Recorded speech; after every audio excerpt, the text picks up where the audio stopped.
आज महिला दिवस है और महिला दिवस के मौके पर उत्तर प्रदेश और देश में महिलाएं कितना सुरक्षित हैं, इसके बारे में हम खुद अपर्णा यादव हैं, जो कि वरिष्ठ समाज सेविका हैं और एक बड़े घराने की बहू हैं और किसी भी परिचय की मोहताज नहीं है। अपर्णा जी, आपका द लीडर हिंदी में स्वागत है। पहले तो महिला दिवस पे आपसे मैं पूछना चाहता हूं कि आखिर महिलाओं की जो दुर्दशा है, इतने तमाम सरकार की तरफ से भी फैसले होते हैं, तमाम एनजीओज भी काम करती हैं, लेकिन महिलाओं को आखिर न्याय क्यों नहीं मिल पाता है? उनके लिए जो चीज़ें शुरू की जाती हैं वो उन तक पहुंच क्यों नहीं पाती? आखिर वजह क्या है? सबसे पहले द लीडर के माध्यम से मैं अंतर्राष्ट्रीय महिला दिवस की सारे दर्शकों को बहुत बहुत बधाई, शुभकामनाएं देना चाहती हूँ। और मैं इतना ही कहूँगी कि महिला सुरक्षा हमारे घर से शुरू होती है। सबसे अच्छा इसका उदाहरण है कि अगर हम किसी भी बेटी पे अंकुश लगाने की कोशिश करते हैं या किसी भी प्रकार की बंदिश लगाने की कोशिश करते हैं, तो वो मानसिक रूप से उसके मस्तिष्क पर बहुत ज़्यादा प्रभाव डालती है और वहीं से उसे सुरक्षा का अभाव लगता है, तो वो बड़ा होता जाता है। धीरे धीरे वही चीज़ जो है एक गंभीर समस्या के रूप में हमारे बीच में आती है। पहले वो घर से शुरू होती है, फिर वो समाज में जाती है, समाज में एक उसका भयावह परिस्थिति हो जाती है। दूसरी बात मैं आपसे ये कहना चाहती हूँ कि हमारे यहाँ अभी भी जो है महिलाओं को आरक्षण नहीं मिला है। जहाँ पे 33% आरक्षण की सिर्फ बात चल रही है, इस बिल को सिर्फ एक प्रस्ताव की तरह पेश किया गया है लोकसभा में और राज्यसभा में।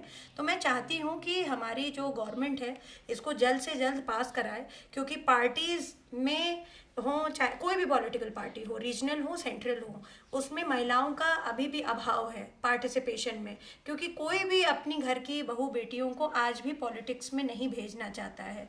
आज भी लोग संकोच करते हैं, आज भी लोग ये कहते हैं कि नहीं, politics is not a venture जिसमें जो है महिला जाए। तो मैं चाहती हूँ कि पब्लिक एडमिनिस्ट्रेशन हो, प्राइवेट सेक्टर की कंपनीज हो, महिलाओं का पार्टिसिपेशन जैसे ही बढ़ेगा, इस बिल के साथ मजबूरी हो जाएगी महिलाओं को रखना, तो मुझे लगता है कि वैसे ही एक बहुत बड़ा परिवर्तन देखेंगे।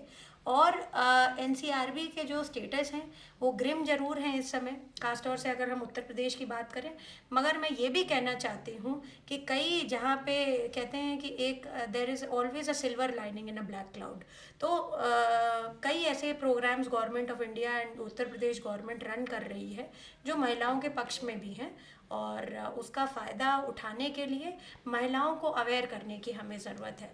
मैम देखिए, अवेयर करना अलग बात है, लेकिन जिस तरह से महिलाओं को लेकर घटनाएं हो रही हैं, उन्नाव की घटनाएं देखिए, 3 दलित परिवार की 3 बच्चियों को जो है किस तरह से उनके साथ रेप किया गया, उनको मार दिया गया।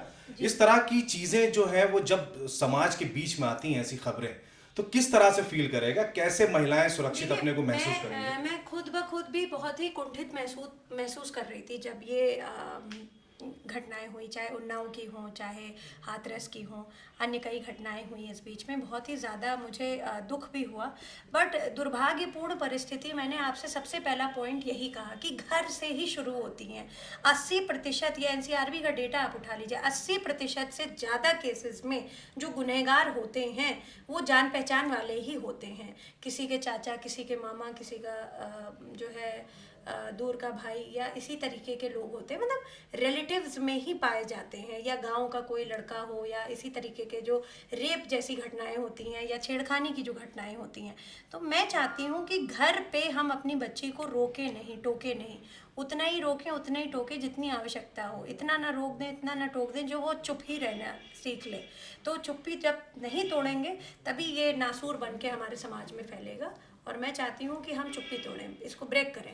अपर्णा जी, एक अहम सवाल ये है कि आप भी राजनीति में हैं, आप भी एक बार चुनाव लड़ चुकी हैं, और आने वाले भविष्य में भी लोग ये देख रहे हैं कि आप जनता के बीच में हैं और कहीं ना कहीं विधानसभा या सांसद तक जो है पहुंचने की एक कवायद चल रही है। तो क्या लगता है आपको कि आप अगर विधानसभा, विधान परिषद या संसद में अगर जाती हैं, तो महिलाओं के लिए क्या आपका जो फर्स्ट जो काम रहेगा, जो पहला काम रहेगा, कि आखिर महिलाओं के लिए क्या किया जाए, जो महिलाओं की जो दुर्दशा है वो खत्म हो सकती है, जो कि अभी तक सरकारों ने नहीं किया?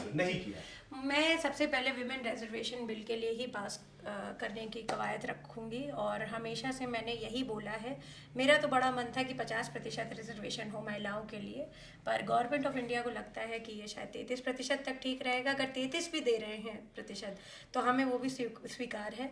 और मैं सबसे पहला काम आपकी शुभकामनाओं के साथ जो है मैं यही रखूंगी कि रिजर्वेशन बिल पास हो जल्द से जल्द। चलिए, बहुत बहुत शुक्रिया। ये थी अपर्णा यादव, जिनका साफ कहना है कि महिलाओं को लेकर एक मजबूत इरादे की जरूरत है और रिजर्वेशन सबसे बड़ा माध्यम है। कैमरा पर्सन अखिलेश के साथ मैं मुजाहिद जैदी, द लीडर हिंदी, लखनऊ।